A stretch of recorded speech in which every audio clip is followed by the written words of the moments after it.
there's rhythm in life. Okay. Your body doesn't thrive on intensity. Like, you're going to eat healthy. I'm going to work out harder. I'm going to be super clean with my diet. Like, those spikes aren't how your body thrives. It thrives on your rhythm. It doesn't have to be perfect, not perfect diets, not perfect workouts, not some 30-day challenge. It's going to just burn you out, but also shred you up. Anyway, it thrives on patterns. Your sleep, your light, your movement, your connection that you have with people. But when life breaks your rhythm, and it will, okay, even if it's wonderful things, a new job, a new home, a new car, like a baby, but also divorce or loss or any bad things, like all those things break your rhythm, but your health doesn't have to collapse because of that event. Okay. But seriously, like death, divorce, and moving are the three things that will take people's health down more than anything. People have catastrophic health events and heart attacks around that. And that's what a lot of people will go back to the bottle. They'll fall off the wagon, or they'll come show up at the chiropractor. My back's out, my neck's out. I've got this stress knot in my neck and I can't move it. All those things happen when you get off pattern. It doesn't, you gotta get your pattern back. But the big idea is longevity isn't about perfection. You've got some things that are working for you. You got to get your stability down. And then also you got to be adaptable. So your stability in your routine is like when you wake up, when you eat, when you move, and when you sleep. But your adaptability is like, okay, how do you handle change? When you meet new people, you build new rhythms when your life shifts. And if you only have stability, you get rigid. Like my one friend that has a shirt, like my dog, rum, and maybe two people, right? Oh, that you like, what you tolerate. Yeah, I guess I'm one of those people for my friend that has that. You get, the old grumpy lady sitting on the rocking chair out there just yelling at all the kids because they got too close to her grass. So you can't be too stable. You get rigid. You got to have adaptability because things, can get chaotic. So the people that live the longest, okay, here's what's actually happening in your body. Your body runs on those internal clocks. So if things are getting sideways, try to work on your circadian rhythm first. That's your sleep. That's your hormones. That's your energy. That's your metabolism. Your cortisol should rise in the morning and fall at night. Your melatonin should rise to help you go to sleep. Your brain chemicals, your dopamine, which is motivation, your serotonin, that's your calm and your mood, and your oxytocin, that's connection. These all depend on your consistent rhythms. So when your rhythms are steady, you got steady energy, your sleep is good, your mood evens out, and your inflammation drops. When you break that routine, that's when cortisol stays elevated, your sleep gets fragmented, your cravings increase, whether it's for alcohol, bad food, or bad relationships. But like anxiety creeps in. So you ready to figure out the simplest plan? What time do you go to bed and what time do you fall asleep? What's the not that good. Yeah. I go to bed at around I lay down at around 10 or 11. Okay. So I'm usually doing homework and just fooling around. But that's like so what time do you have to get up? I get up at 7. Okay. Are you a good riser? Do you wake up well in the mornings? Yeah, unlike Jay. Mm-hmm. Oh, he's slow to get up. Yeah. Am I ever? He's got like 4 alarms set. And then they go off when he's in the car. Like it happens. Hey, you're a night owl too now. Okay, and I get up. I do too, but I don't like it. Don't. I hate it. Now that took me from going from when I took this gig, when I took this job, that it was a considerable life change for me because I was going to bed at 2:30, 3 o'clock in the morning after working in DJ, right? Yeah. And then would get up and then go to the Sheriff's Association. I'd be there by 8, and then so naps were a big part. So that was my life was on the other side of the timeline. And now I'm on the forward side of the timeline. But I don't have any problem now that I do have 2 alarms that go off in the morning. Well, now 3. I don't know how the third one got set. But it's like I turn that them sounds off really annoying. Yeah, it is. But luckily you can just I track my sleep. I've got a sleep cycle out that I've had for I don't know, 6 or 8 years now. I have all that data. That's on your watch? No, I have it on my phone. It was an app before they had it on the watch. Before the watch was even out. I've had it that long. But it just listens. It listens. I mean, because your phone's always listening. I talk in my sleep. We'll play that on air one day. Really? That app records you? Oh yeah. Wow. Well, it records like you're snoring. It records any movement, and then it gives you a score on how you slept last night. Very cool. And then if you have your watch on, the more you toss and turn. I knew the watch There's thing, different ways to do it. The watch does it. This one, it just listens. I couldn't do the watch because I wouldn't want the watch on. It just seems like that would be annoying, especially if you have somebody in bed with you, whacking them with the watch. And if your sleep score is really low and you're a little tired, you're tired. You don't need to push forward on that day. There's other ways to do it. You could check your morning resting heart rate. You track that. We used to do that way back in the day. We were doing triathlon training. You test that. And if it was elevated. Resting heart rate? Yeah. Morning resting heart rate. Okay. Totally different. It's different. When you first wake up, it's going to be pretty much the lowest of the day. So but you if should it's check 5 your or 10 M. points higher, you're tired. You may need to chill out and not push that day. But it's a training technique. You know, the new Whoop bands give you a super duper score. It tests heart rate variability, which is even more powerful because how varied your heart rate tells you really how well you're adapting to all the situation. But because if you're going in, you're checking your MRHR, morning resting heart rate, then it might, help you with your MRBF. What's that? So that could help you out with morning that. resting best friend. Oh boy, Yeah, sounds good to me. Yeah, so your morning RBF. Anyway, so the simplest plan, if you want to get your rhythm set back, it's not push harder, like schedule better. It's simple stuff. Like first of all, in the morning, get sunlight in your eyes. No sunglasses. There are cancer reducing benefits by being outside without your sunglasses on. All this, it's going to burn your retinas. I have run this by Dr. Hamilton, my eye doctor. Drink water. Were you move your body. Was he listening at 6 when I was talking about sunglasses? Yeah. What were you saying about sunglasses? You're not supposed to have them right on all off the the time. bat. What did you You're not say? supposed to have them I all the time. said You're that- supposed to get sunlight in your eyes, especially that morning sun. When it's first coming up to gaze, and that is extremely powerful to reset your circadian Wow. rhythm. That the Weather Channel app told me to wear sunglasses today, no matter what the temperature. Oh, yeah. And then I said they're in cahoots with the sunglass Yeah, you company. did. Because Yeah. I don't wear sunglasses. I mean, if I'm fishing, I do.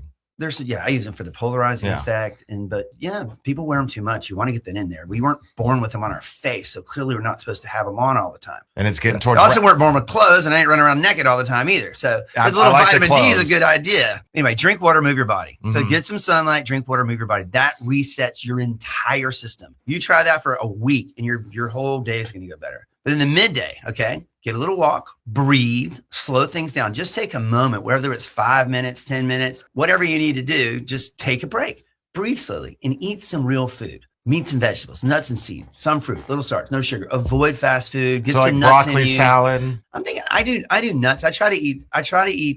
You are nutty. I'm nutty, all right. You again yesterday or the other day I was in Target Target. and I was walking by the That's nut my French section. tailor. They They- do my clothes. They have a lot of nuts in Target. Really? Tons of nuts.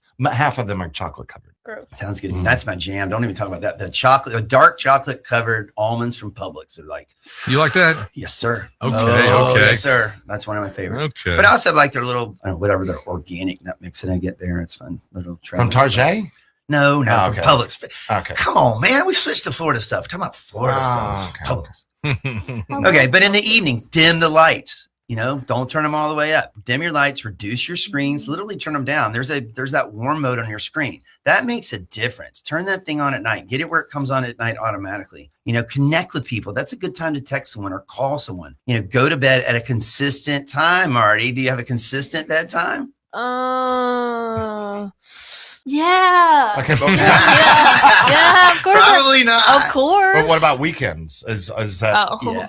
weekends. You no. should try to get up and go to bed and get up at the same time on the weekends. It's better for you. It really is. She really makes I still- good decisions, good choices, so she gets a lot of freedom. I don't stay up till like 3, but I'll maybe stay up till 1 if I have to Yeah, do that's something. late. yeah, Look, I said In my day, I would have stayed up all night. I would have Yeah. said what yeah, Yeah. you Oh, still yeah. talk about I didn't hold on, let me do my impression, Judge. Okay.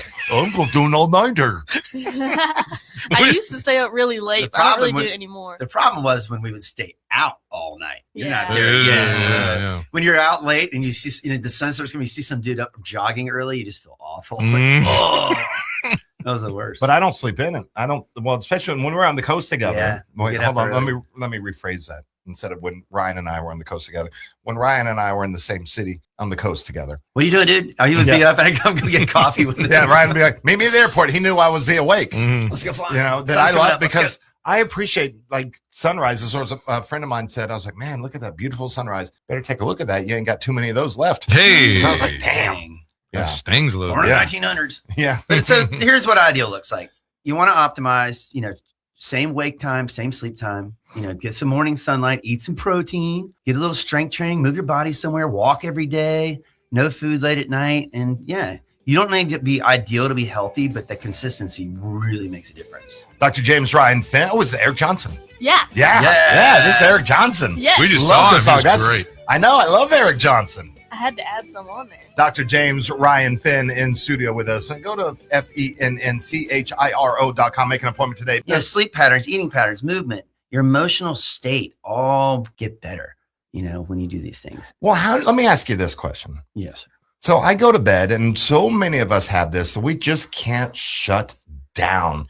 We get in bed, we try to close our eyes, and our mind is going a million miles a minute. Yeah. And then not on really anything important, or you may be over worrying about something, but you can't just shut it down. 2 things. Number one, it starts in the morning. That morning circadian rhythm is so powerful. If you can get your feet in the dirt and gaze at the sun, have some movement first thing. A consistent waking time is the best thing for a consistent bedtime. Obviously at night, having a sunset for your devices and shutting them off, getting it really dark, all those things. I have that. It's tough. We all have that. There's no real solution to that other than get everything together. Did you work out that day? Are you tired? If you've worked out and you're tired, you can go to sleep better. It's kind of when you get off, as you get older, it's harder and harder to do. When you're a little kid, Marty, it's like you just wake up and you go, and it's constant movement and natural sunshine, and you played and you moved and you connected with people. Like there wasn't stuff in the way. And you get into, elementary school, and everything then is thriving. You just got high dopamine from your play and your strong serotonin from movement and sunlight and easy sleep cycles because your circadian rhythm is set. You had just this environment-driven rhythm. But then,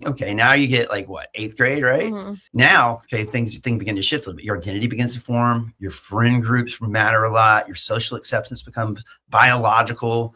And that's a huge rise in dopamine because of the novelty and then the risk as you put yourself out there and meeting What is people and dopamine? excitement. Dopamine is a feel-good chemical. Okay. Makes you feel good. So that's when you're scrolling on your phone and constantly, you're getting those little dopamine hits. So that's what that is. You're scrolling. And that's called doom scrolling. And you're searching for the next one, and you get lost and you get burnt out on it. So there's bad dopamine too. Huge rise in dopamine. You get sensitivity to rejection, your emotional highs and lows, and your rhythms start to become peer influenced. That either supports your health or it starts to break it, depending on the people you're around. So, you could show me your middle school friend group and I'll show you the direction of your habits and how you're going to go. So make sure you choose your friends wisely. And it sounds like you've got a really great group of friends. They're mean. You all mess with each other. That's how you do it. I'm joking. I was the youngest, smallest kid in our neighborhood, and I just got beat down. I mean, we'd go play football for 3 hours, and Sherry Womble, who was a foot taller than me, would just plow me over for 2 hours and just, and everybody, I get beat down by a girl. I can't help it. I'm trying. The biggest goose egg I ever got was from Crystal, lived across the street, knocking me down. And the day before, we went to 8th grade, and I had to go to 8th grade the next day, a big, huge goose egg on my forehead, and then have to tell everybody how that happened. And then I had to say, Crystal did that. That did not start off 8th grade on a good note. You got beat up by a girl. Beat up by a girl the day before school. But it was she just turned into me, and her skull just hit my. But, new friends and new relationships matter even as you become an adult. It's really cool. This is huge, and most people miss it. But longevity is not about habits. It's about relationships. Okay. Look at the places where people live the longest, like Okinawa, and they were in Italy. They don't try to be healthy. They have shared rhythms. When you meet someone and you start to share your rhythms, you're eating together, you're walking together. Okay, I give a big sigh. Together. I give a big sigh on that because I have gotten into that rhythm, as many people do once they get to a certain age. I got enough friends, and with those, I don't hang out with. We talked about that last week, and the nostalgia that you get because you connect with an old friend. That's powerful too, because you go back to when you're 50 million years old, like Greg is, right? And you go back and you see someone that and talk to somebody that you knew in 8th grade. Wow, you go right back to where you were before all that junk built up in your life. You go back to that purer time when things just weren't as complicated, and you feel that dopamine and the serotonin and the oxytocin, these feel good. That happened to me yesterday. I was at lunch with a buddy, and a friend of mine that I've known forever, Russell, walked by, and I see him once every 3 years. And he walked by. We were back in middle school again, and all we did was fist bump and shake, and he was. It's like you go right back into it, like, and then boom, it was gone. And then I know he's also old because he's older than me because he was in a walker. Oh my gosh! And going to the old folks' home, and but I always saw him as that middle school kid walking by, and then that's the way it is. Yeah. When you connect, your oxytocin, that lowers stress, that goes up. Your dopamine, that rises. Your motivation, because you want to meet and you want to do, and let's get something. Hey, let's go meet. Let's go do something. Let's go on a walk. Let's go hang out. Let's go to the coast. But how do you do with no people? But how do you, with Marty's age kids? Yeah. How do you get that to them to where they've been?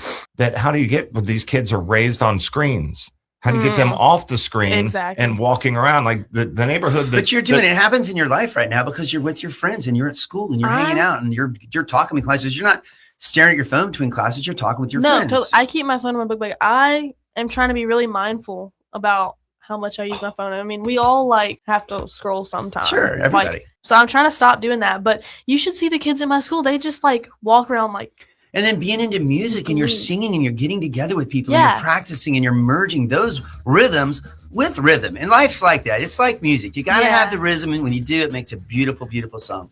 It's a beautiful noise. 850. 386-7700. Because remember, your chiropractor loves you. And there's nothing you can do about it. Nothing.